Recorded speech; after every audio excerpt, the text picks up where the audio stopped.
barnyards, and then the doctors check the women when they're ready to be fertile. They put them in pens together, and then they send the males and females to different camps, and the babies are taken as if eggs from a hen and are totally programmed by the state. And reportedly, a lot of these North Koreans can hardly talk now. And that's kind of what was done to black people in this country when they were slaves. They would keep the males out in pens. There's manuals on this, and you would never let them really learn any reading or writing. If they ever used too good in English, that was uppity, and they were beaten, generally. There was different variants of the way slaves were kept. I've actually studied it. There was some areas where it was more like a mafia, and you had slave owners who actually had huge posses of blacks that were basically like their family, and were all armed, and with actually some rebellions in Alabama that I read about. I'd heard about this, and I looked it up, where there were big plantation owners that began to arm their slaves, and just basically turned it into like big gangs. So there was also a gang form of slavery where everybody was basically a house slave, and it really wasn't even slavery. It was more of like large gangs.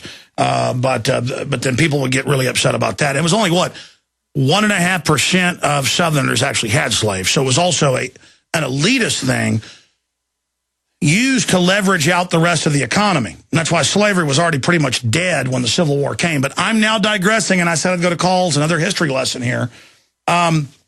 Punished for not crying, thousands of North Koreans face labor camps for not being upset enough about death of Kim Jong-il. Their hardline regime is punishing those who do not cry at the death of the dictator Kim Jong-il. According to reports, sentences of at least 6 months in labor camps are apparently being given to those who did not go to the organized morning events. Fidel Castro makes our news is always, look at the people love Castro. They're out there in the millions. Yeah, you get your monthly dole of money you got to live on cut if you don't go to it. And if you talk bad, you go to a labor camp. Of course, I've been told by people that want to set up, these new utopian systems that I would have to be re-educated since I didn't want to go along with it. While anyone who criticized the new leader, Kim Jong-un, is also being punished. Those who tried to leave the country or even made a mobile phone call out were also being disciplined, it has been claimed. Oh, yes. And we've got all of the crying. It's just so wonderful to worship and cry and to march in phalanxes, like zombies, to engage in the worship fest. Truly, truly disgusting. Oh, here's what I mentioned. Big public service announcement. This is in a whole bunch of different publications right now. Daily Mail has it. Reuters has it. Chemical found in deodorants, face cream, and food products is discovered in tumors of all breast cancer patients.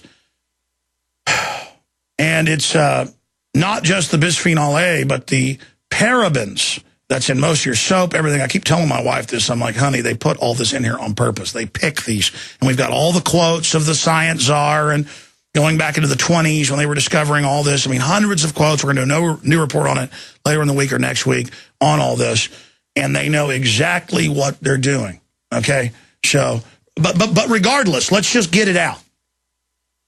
Parabens are a chemical compound found in everyday toiletry products. The fact that parabens were present in so many of the breast tissue samples does justify further investigation, say study leaders. A chemically widely used as preservatives in cosmetics, food products, and pharmaceuticals has been found in tissue samples from 40 women with breast cancer.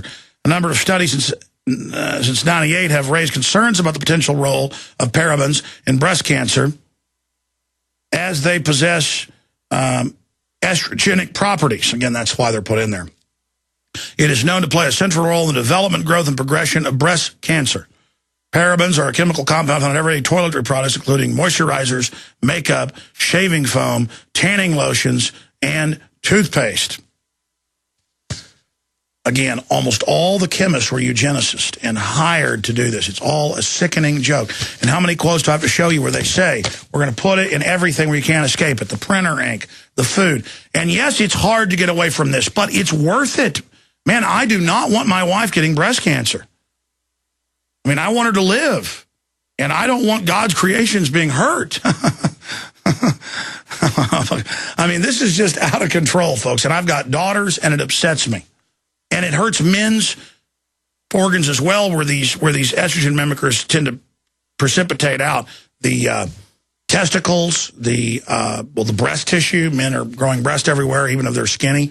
It lowers your testosterone level. It feminizes. It changes other endocrines and hormones, and it affects the prostate. And all these cancers are skyrocketing. Let's go to calls here. Carl in Oregon, thank you for holding, sir. Alex, my best friend, and America's best friend, the Paul Revere of the 21st century. How are you, brother? I'm okay, man. How are you doing? It's freezing, but I'm up here in the Northwest. But yeah, we're having a strangely dry year. It's probably all those chemtrails that we're having shooting across the sky. Well, they are manipulating the weather. They say they are. They're quote geoengineering, but they won't tell us what they're doing. That's classified. Exactly. Now, another thing that's going across the sky, the roars and the thunders from the last couple of 3 weeks here, on and off, they're sending them over the Northwest here. The F-18s, F-16s, whatever, Navy SEALs or Air Force fighter jets are flying over early in the morning for the past couple of weeks.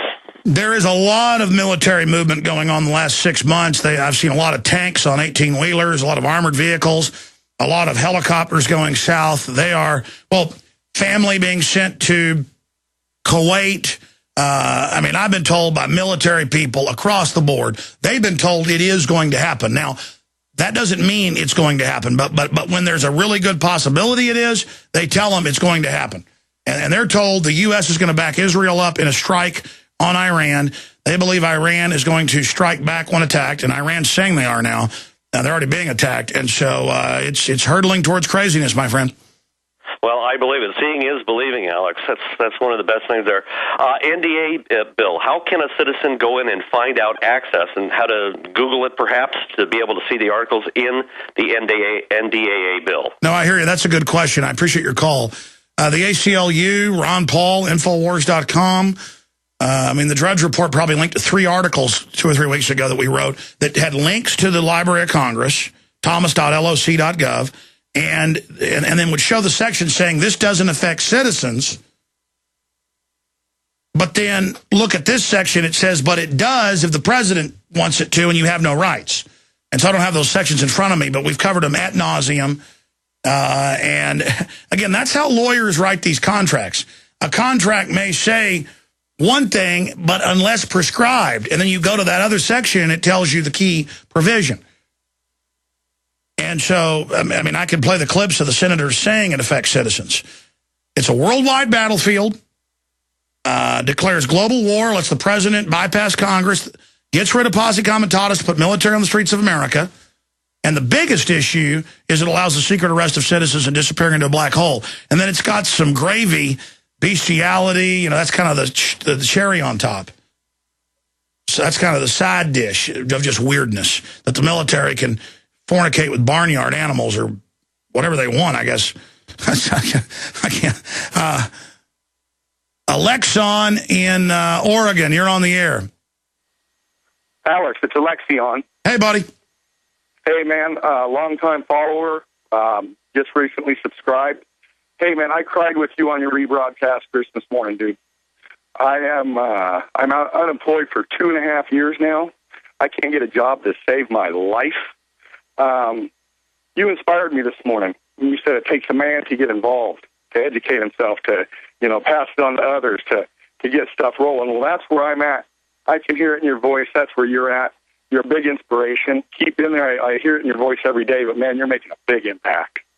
And last caller, yeah, there are a lot of flights flying out of Oregon here. I'm in the Pacific Northwest, Willamette Valley, and I see jets every morning. I don't know what they're doing, but stuff is different. I'll make this Ricky-ticky. I know time's short. Jesse Ventura, please get involved. Run with Ron Paul. We need you. We need you, Uncle. We need people like you, Alex. And you're right. It's on. Before I let you go, one of my favorite pastimes is watching your show every day, turning on Fox News, putting it on mute, and watching their faces change. I think Dave's right. So. All right, God bless you, bro. Good to hear from you. We're going to go to break and come back with Brad, Mark, and Richard in the next segment. Then we've got Mike Adams joining us. Then we'll have Luke Radowski pop in when he confronted Newty Gingrich. And we'll get his breakdown on this amazing video and audio, and then more of your calls. Stay with us. Here's some of the headlines at Infowars.com. Ron Paul has won. Young people engage with liberty. Limited government, sound money, anti-war principles. We're going to cover some of that with Mike Adams coming up. Also, nationwide poll. Ron Paul surges in to second. We've got more Ron Paul news. Ron Paul closes in on top 3 in South Carolina. The system is certainly in panic mode right now.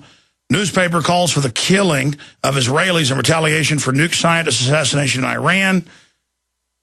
Cashless society. India implements first biometric ID program on all of its 1.2 billion residents. 3 U.S. warships patrol waters in the Strait of Hormuz. IDF chief of staff affirms Israeli responsibility for Iran covert war and assassinations. That's just some of the news. Right now, let's go to Brad in Oklahoma. Brad, thanks for holding. Hey, Alex. Hey, buddy. Hey, I'm a new listener. Just started probably about 2 months ago listening to your show. Welcome. I'll tell you, it's opened my eyes. It's almost freaked me out a little bit that our government's this corrupt and this dangerous. Listen, about 18 years ago, when I really started waking up, I was freaked out all the time. When I realized, wow, the media is lying on purpose. Wow, they really are setting up a world government. Wow, they're anti-human. Wow, they really want to break up the family. Wow, they want my guns. Wow, they want my land. Wow, these are tyrants. Yeah, it is freaky. It is. It is just, it's freaked me out, but I'm ready. I'm on your side. I believe everything you're saying. I believe this government's out of control, and we've got to do something about it. Well, again, I don't want you to believe everything I'm saying. It's all right there, though. Just go look at it for yourself. I mean, I want people to even get more knowledge. Because a lot of times I'll just cover a gestalt of something because there's so much going on. Its reality is so much deeper than even what some talk show host can sit up here and, gibber about. It's mind-boggling. It really is. It's just, and my deal is I've been trying to tell people about it, and I just don't think I'm informed enough to tell people about it.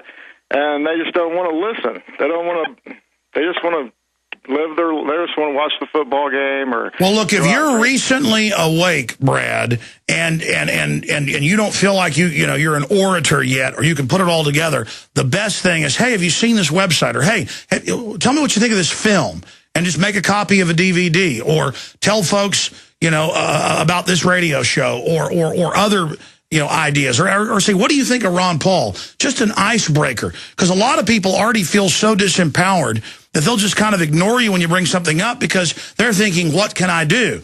They don't understand what an opportunity it is to be awake and to then be a participant in the universe, actually standing for what's right and changing the course. They don't know the power they've got.